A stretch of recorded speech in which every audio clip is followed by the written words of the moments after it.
यांना फक्त मराठ्यांच्या विरोधात मराठ्यांचेच असून काही अभ्यासक समन्वय फक्त यांना बोलायचंय, हे सिद्ध झालेले.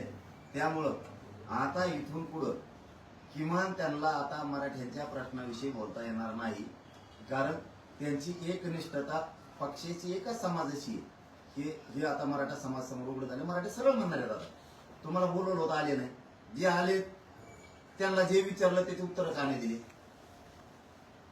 आणि मग तिकडे मीडियात बोलायचं. आणि इथं समोरासमोर किती चान्स होता, समोरासमोर मीडियाच्या समोर मी जर चुकीचा आहे तर मला उघडं पाडायचं मीडिया पुढंच. आमच्यापासून लांब जायचं 150 किलोमीटरवरून मग बोलायचं. त्यापेक्षा इथं मीडिया, इथंच लोक पण आहेत, मी जर दोषी आहे तर मला मीडिया समोर उघडं पाडायचं. पाटील, आतापर्यंत तुम्ही अनेक उपोषण केले, त्यामध्ये तुमच्या मागण्या काही मान्य झालेल्या आहेत, काही बाकी आहेत. पुढे कुठल्या मागण्यांना घेऊन कुठली प्रमुख मागणी असेल जी घेऊन तुम्ही 29 तारखेपासून उपोषण करणार? बरोबर.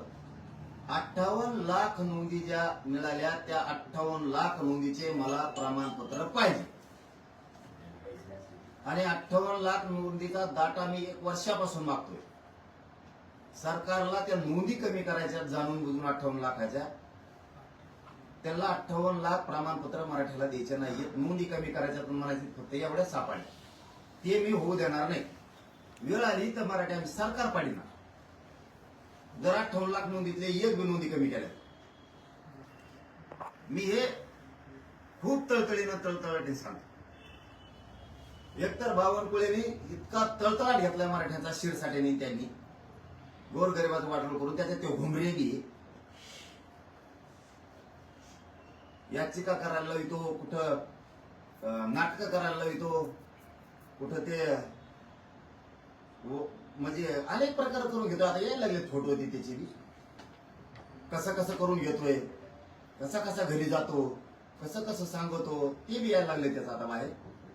झालं एकदा होईल, पुढं जाणार आहेस.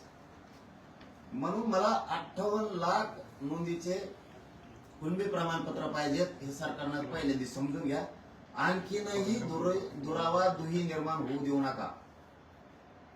ज्यांनी कुणबी प्रमाणपत्र घेतले त्यांच्या व्हॅलिट्या पाहिजेत, तुमच्या अधिकाऱ्यांनी रोखून धरल्या.